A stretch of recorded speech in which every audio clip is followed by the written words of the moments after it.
Que difícil vir aqui gravar esse vídeo hoje, mas eu preciso, eu preciso. Vamos lá. Então, vamos lá, vou tentar. É sobre um sonho que eu tive com o Brasil no ano de 2017, foi esse sonho, não é de hoje. E eu tive esse sonho e ele foi muito, muito real, assim, tão real a sensação e a percepção que eu tive dos acontecimentos que quando eu acordei, eu estava sufocada, não conseguia nem respirar, de tanto pavor que eu estava. E aí eu comentei com a minha amiga tudo e ela tentou me acalmar, só foi um sonho, quer dizer, de sonho não tem nada, é pesadelo mesmo, né? Então vou contar, né? Antes eu quero ler um versículo sobre isso na Bíblia, que está no livro do profeta Jeremias, capítulo 23, versículo 28. Ele diz assim: o profeta que tem um sonho, conte o sonho, e aquele que tem a minha palavra, fale a minha palavra com verdade. Que tem a palha com o trigo, diz o Senhor. Porventura, minha palavra não é como o fogo, diz o Senhor, e como o martelo que esmiuça a penha? Chegou a suar o óculos, porque eu... Ai, meu Deus. Então, veja o que o profeta está falando, né? Que quem tem um sonho, conte o sonho. Quem tem a palavra, fale a palavra. Daí ele fala o que tem a ver a palha com o trigo.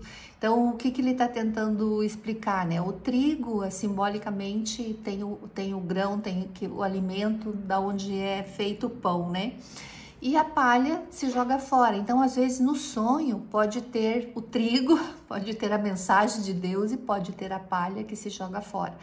Então, na sequência, ele diz assim, então, quem tem o sonho, conte o sonho, como sonho, né?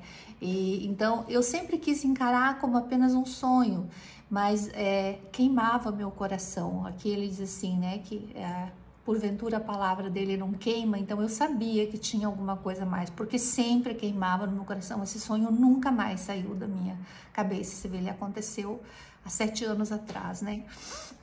Então foi assim, eu estava como na beira de um caminho, de uma estrada, e passou por mim uma comitiva de em torno de 10 carros, e eram carros que eu nunca vi antes, um modelo e cor, assim, um tipo de pintura que eu nunca vi antes. Ele lembra o Camaro, mas eram carros mais baixos e mais compridos, assim, todos iguaizinhos, tinham a cor grafite e não tinha brilho, era uma cor fosca, não é como os carros normal. E daí, aqueles carros passavam e aí eu vi uns rapazes vindo e eu tava parada no meio do caminho, fiquei olhando porque me chamou muita atenção aquela comitiva, nunca tinha visto nada igual. E aí vinham os rapazes, né? E aqueles rapazes, eu tentava falar com eles, eles tinham a cabeça baixa, eles olhavam para o chão, eles não olhavam para mim, eles não movimentavam o rosto. E daí eu falei assim para eles, quem são aquelas pessoas? Porque eu percebi que eles tinham muito medo, eles sentiam muito medo, muita opressão. E eu falei, quem são essas pessoas? Aí ele falou um termo assim como se ele me dissesse, é o presidente do Brasil, são os mandatários do Brasil.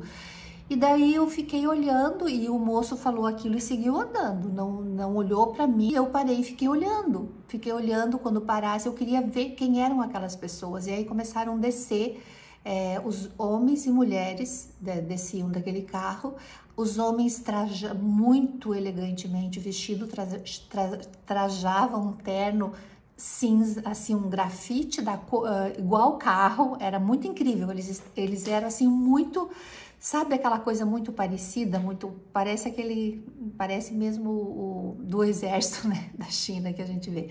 E eles tinham traços asiáticos, eram altos, esquios e tinham aquela roupa da cor do carro, uma camisa clara com gravata, as mulheres vestiam um tailleur, né, com saias até o joelho, uma boinazinha na cabeça, tipo roupa meio militarizada, assim.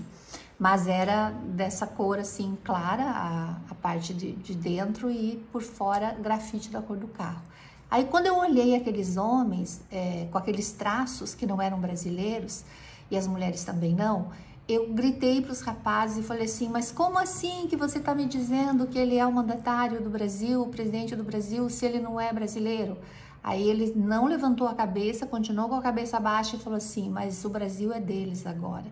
E aí ele me deu, tipo assim, eu entendi naquele momento que aquele pânico dele, assim, aquela expressão de medo é porque aquela comitiva, aquele povo era os patrões, entendeu? E o povo era subjugado a um trabalho, assim, forçado daquele povo, sabe? E aí, assim, nisso eu acordei. E eu acordei com essa falta de ar, essa agonia terrível, assim. E daí eu comentei com a minha amiga no café da manhã, eu falei assim, eu tô agoniada, eu tive um sonho terrível, que não sai da minha cabeça, parece que tá aqui na garganta, assim, parado, uma bola aqui. Comecei a pedir para Deus o que tinha, o que ele queria me mostrar com aquilo. Nessa época é bom dizer que eu era semi-analfabeta política e não sabia, não queria saber de nada de política. A única coisa que eu entendia é que eles faziam as leis para favorecer eles mesmos, que eles aumentavam os seus próprios salários e que era tudo para eles e nada para o povo. Então eu não queria nem me envolver com isso para não passar raiva. Então eu não tomava conhecimento, eu não sabia nem a separação de poderes, como é que funcionava, eu não tinha essa noção nenhuma de que a máquina pública, a arrecadação tem as suas obrigações sociais, nada disso eu sabia e nem queria saber. Eu queria trabalhar, me sustentar, tocar minha vida, eles lá e eu aqui. Só que nisso eu comecei a perguntar para Deus, eu falei assim, por que eu estava ali como se eu não pertencesse a esse mundo, estivesse assim alienada do que estava acontecendo. Precisei perguntar para os rapazes quem eram aquelas pessoas, eu não sabia de nada. E por que assim? Aí eu até pensei assim, será que eu morri? E aí eu vim de outra dimensão e vi o que estava acontecendo no Brasil, porque tipo assim, era tão surreal pensar numa coisa dessa acontecer, que para mim eu pensei, será que eu envelheci, morri, eu vim aqui, vi o Brasil desse jeito? Aí tipo assim, o que Deus me fez entender? Não, não tá tão longe, não é tão distante isso, é você que está na beira do caminho. Porque eu literalmente estava na beira do caminho, deixando a história andar, deixando as coisas acontecer, sem me inteirar, né, das minhas obrigações como cidadã, do meu dever de me informar, do meu dever de buscar o que eu poderia contribuir, né, em relação a tudo isso. E desde então eu me comprometi com Deus, e até foi quando aconteceu... que eu vou fazer um outro vídeo para contar essa história, foi quando, né, eu mirei no nosso ex-presidente e aí foi assim toda uma questão assim que Deus foi me conduzindo. Mas eu queria compartilhar isso com vocês, porque assim, eu acho muito grave, assim, porque eu orei, eu confesso para vocês que desde então eu oro pedindo livramento para o Brasil, pedindo escape daquela situação. Só que hoje nós estamos diante de uma realidade gritante e vendo o Brasil aos poucos sendo entregue realmente para a China, né? E vendo toda uma manipulação de opinião para focar num deputado que renunciou ao seu cargo para tentar lutar junto com o país democrático pela nossa liberdade, está sendo acusado de traidor da pátria, e aí se usa uma palavra, dois